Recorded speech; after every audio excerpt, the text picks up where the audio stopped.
రామానుజదయా పాత్రం జ్ఞానవైరాగ్యభూషణం శ్రీమద్వేంకటనాథార్యం వందే వేదాంతదేశికం. జయ జయ శ్రీ దర్శన శ్రీమతే శ్రీనిగమాంత మహాదేశికాయ నమః. వేదాంత దేశికుల యొక్క అద్భుతమైన రత్నాలు, ఉపదేశామృత బిందువులు మనకు డాక్టర్ యజ్ఞం స్వామి, డాక్టర్ వి కണ്ണన్ వారి యొక్క తమిళ ఉపన్యాసం నుంచి మనం పొందుతూ ఉన్నాం, ఆస్వాదిస్తున్నాం. ఆ ఉపన్యాసం యొక్క తెలుగు అనువాదం 48వ ఉపన్యాసం ఆచమనం గురించి. ఆచమనం స్త్రీలకు కూడా వర్తిస్తుంది. ఎలా చేయాలి, ఎప్పుడు చేయాలి, ఎందుకు చేయాలి అనే విషయాన్ని చూద్దాం. ప్రతి ఒక్క వైదిక కర్మ ప్రారంభించే ముందు, అది ఏ కర్మ అయినా సరే, శ్రౌత కర్మ లేదా స్మార్థ కర్మ, ఏదైనా నిత్య నైమిత్తిక అన్ని కర్మలకు ముందు ఆచమనమే ప్రారంభం, ఆచమనంలోనే ముగింపు. కావున ఆచమనం అనేది అన్ని కర్మలకు కూడా పునాది లాంటిది, ఫౌండేషన్ లాంటిది. ఉపనయనం ఆ సమయంలో, యజ్ఞోపవీత ధారణ సమయంలో, ముహూర్తంలో ఆచమనం నేర్చుకుంటాడు భటు. తర్వాత సంధ్యావందనం ఆచమనంలో ప్రారంభించి ఆ ఆచమనంలో ముగింపు. స్త్రీలు కూడా మంత్రజపం చేయడానికి ముందు వెనకాల కూడా ఆచమనం చేయ అలవాట ఇప్పుడు కూడా ఉన్నది. ఇలా ప్రాచుర్యము ప్రాధాన్యము కలిగిన విషయం ఆచమనం.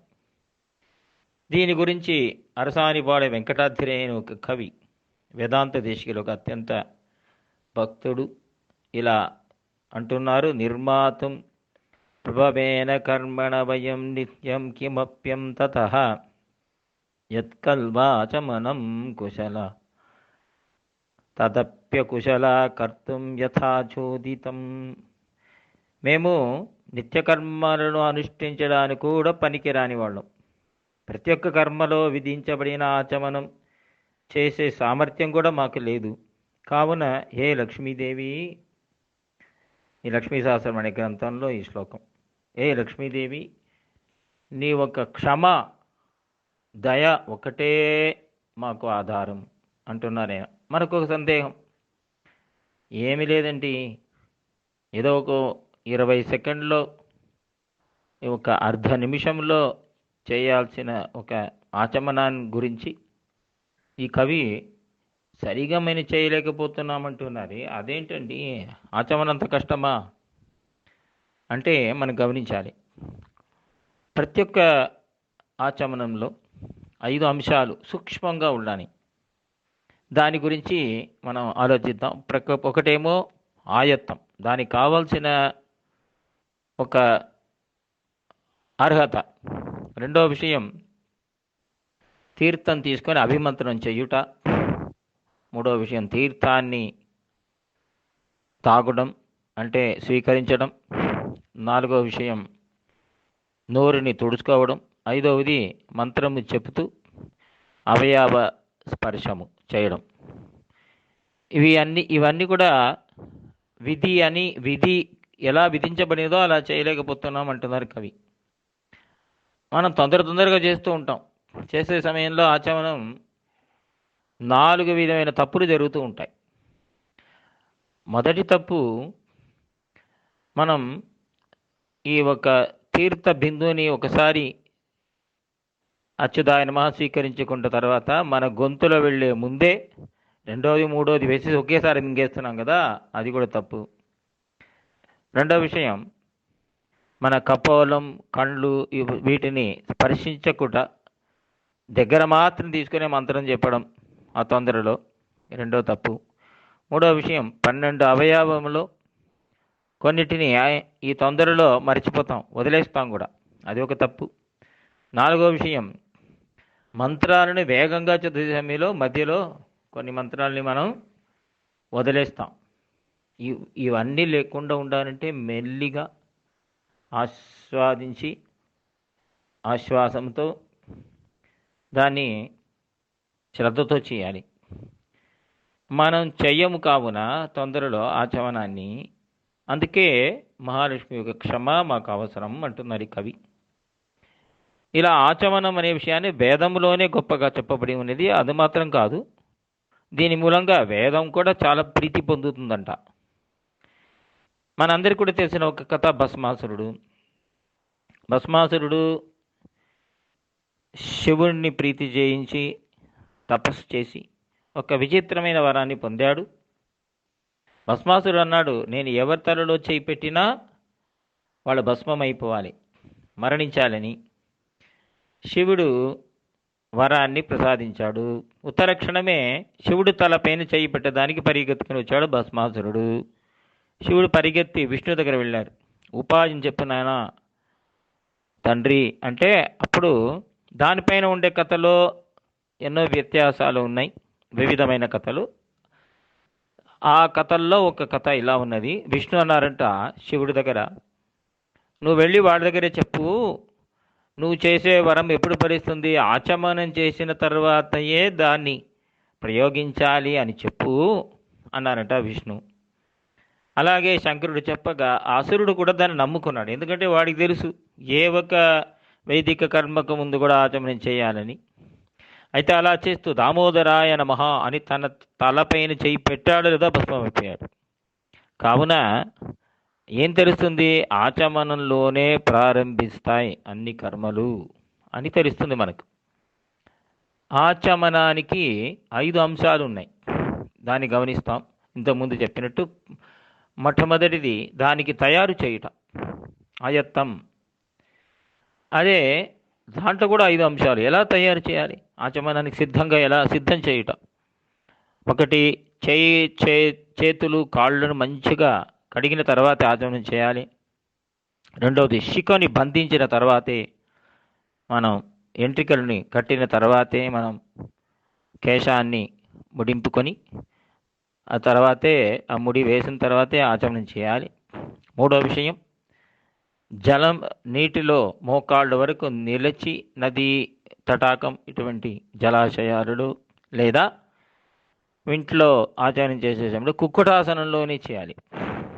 నాలుగవది, కుడి చేయి అరిచేతులు గోకర్ణంలో ఆ చేతుని పట్టుకొని హస్తాన్ని మధ్యలో ఆ 3 వేళ్ళు కూడా ఒకటితో ఒకటి తగులుకొని అది అప్పుడు స్వీకరించాలి. విడివిడిగా ఉండకూడదు వేళ్ళు. అయితే ఇంకొకటి, అరిచేతిలో కుడి చేతుల్లో ఒకే ఒక మాష అంటే మినపప్పు మునిగే, ఎలా మునిగితే ఎంత నీళ్లు కావాలో మునిగడానికి ఆ బిందువు మాత్రమే శుద్ధ జలాన్ని తీసుకొని మనం స్వీకరించాలని ఉన్నది. ఇవన్నీ కూడా కష్టమే. తర్వాత రెండవ విషయం, సిద్ధం అయిన తర్వాత అభిమంత్రణం, చేతిలో నీళ్లు తీసుకొని మంత్రం చెప్పాలి. అది చాలా ముఖ్యం. దీంట్లో మంత్రం చెప్పి మనం స్వీకరించాలి. ప్రతి ఒక్కసారి అచ్యుతాయ నమః అని నీళ్లు తాగే సమయంలో ఆ మంత్రాన్ని సరిగా చెప్పిన తర్వాతే స్వీకరించాలి. ఆ మంత్రంలో కూడా ప్రతి ఒక్క మంత్రానికి 3 పదాలు ఉన్నాయి. మొదటి పదం ప్రణవం, ఓంకారం అనే ప్రణవ పదం. తర్వాత ఈ పదాన్ని స్త్రీలు చెప్పాల్సిన అవసరం లేదు. రెండవ భాగం 4 అక్షరాలు ఉంటాయి, చతుర్థి విభక్తిగా ఉంటుంది, నామకీర్తనగా ఉంటుంది. ఇది కేశవ, నారాయణ, మాధవ అని. మూడవ పదం నమః పదం. అది మనం ఒక దండవత్ ప్రణామాన్ని తెలియజేస్తుంది. అంత మాత్రం కాకుండా ఇది నాది కాదు అనే న్యాసం, దానిపైన ఆసక్తి లేక ఉండడం ఆ కర్మ పైన, అది కూడా తెలియజేస్తుంది. ఈ మంత్రం చెప్పిన తర్వాతే నీళ్ళని తాగాలి. దానివల్ల వ్యాధులు పోతుంది అని ఒక పురాణం ఉంటుందండి. అచ్యుతానంద గోవింద నామోచ్చారణ బీడజాత్ నశ్యంతి సకలారోగా సత్యం సత్యం వదామ్యం అచ్యుతానంతాను గోవింద అని 3 తిరునామాన్ని ఉచ్చరిస్తేనే చాలు, ఒక పెద్ద మందు. దీనివల్ల అన్ని రోగాలు పోతాయి, సత్యం అంటుంది శ్లోకం. కావున ఈ రెండో అంశం మనం ఆరోగ్యానికి చాలా ముఖ్యం. మూడవది అభిమంత్రణం. మంత్రంతో జపించబడిన ఈ ఒక తీర్థాన్ని తాగటం. ఒక బిందు అయినా కూడా అది అభిమంత్రణం చేయబడింది కావున అది పరమపావనమైన తీర్థం.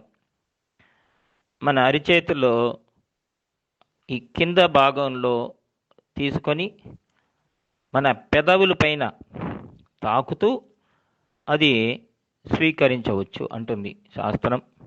అది ఎంగిలి కాదు.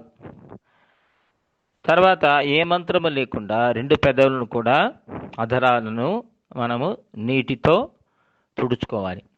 దీనితో స్త్రీలో ఒక ఆచమనం ముగింపు. ఇది నాలుగో విషయం. ఇది అంటే ఈ పెదవుల్ని మన ఒక అధరాలని శుద్ధి చేయడం అనేది. ఐదవది అంగస్పర్శం. పురుషులకు మాత్రం 12 నామావని కదా, కేశవనారాయణ మాధవ అని చెప్తూ ఆ అంగాన్ని కేశవనామతో కపోలాన్ని అంగుష్టంతో, నారాయణ నామాన్ని అంగుష్టంతో ఎడము అలా తవడను అలా స్పర్శిస్తూ కపోలాన్ని 12 నామాలు ఆ అంగాన్ని, ఆ ప్రతి ఒక్క అంగమును ఆ ఒక మంత్రంతో మనం స్పర్శించుట. సరే, ఈ ఆచమనం ఎప్పుడు ఇది చేయాలి? ఏ సమయంలో? భోజనానికి ముందు చేయాలి, వెనకాల చేయాలి, రెండు సారి. ఏ వస్తువుని తిన్నా కూడా, భక్షణమైనా సరే ఈ రూల్ ఉంటుంది. వేదాంత దేశికులు అందుకనే ప్రత్యేకంగా ఈ ఒక తాంబూల చర్వణం సమయంలో మాత్రం లేదన్నారు. అవసరం లేదు. మిగతా ఏది తిన్నా దానికి ముందు వెనకాల ఉంటుంది. ప్రతిరోజు మనం ఎంత ఆచమనం చేస్తున్నాం. ఒక్కొక్క ఆచమనంలో 15 నామములు ఉన్నాయి. 12 + 3 కావున ఎంత నామ సంకీర్తనం చూడండి. దంతధావనంలో ఆచమనం, ప్రాతస్నానంలో, తర్వాత బ్రహ్మయజ్ఞం, తిరువారాధన, త్రికాల సంధ్య, వస్త్రధారణం, తర్వాత అల్పసంఖ్యకు వెళ్ళిన తర్వాత మూత్ర విసర్జన, మలమూత్ర విసర్జనాల తర్వాత. కావున అది ఏదో 1000 నామాలు వరకు వెళుతుంది. స్వాచాంత అని మన పెద్దవాళ్ళు మరీ ఈ ఒక శబ్దాన్ని ప్రయోగిస్తుంటారు. వైదిక గ్రంథంలో, నిత్యం అనే గ్రంథంలో కూడా భగవద్నామ సుప్రక్షాళిత పాణిపాద స్వాచాంత అని ఎన్నో ప్రమాణాలు. స్వాచాంత అంటే మంచిగా చక్కగా ఆచమనం చేసేవాడు అని అర్థం. అంటే చక్కగా ఆచమనం చేయాలి. ఆచమనం చేయడం కాదు, చక్కగా చేయాలి. దీని మూలంగానే ఏ ఒక్క కర్మ కూడా మనం ప్రారంభించేదానికి అర్హత కలుగుతుంది. కావున వేదాంత దేశికులు చక్కగా స్వాచాంత చక్కగా చేయండి అంటున్నారు. కావున మనం కూడా వైదికంగా విధివత్తుగా ఆచమనాన్ని చేసి దానివల్ల మంచి ఆరోగ్యం, మను ఆరోగ్యం, ఆయురారోగ్యాలు పొందుతాం. స్వదేశ నిగమాంతమాదేశికాయ నమః. కవితార్కిక సింహాయ కళ్యాణ గుణశాలినే శ్రీమతే వెంకటేశాయ వేదాంత గురవే నమః.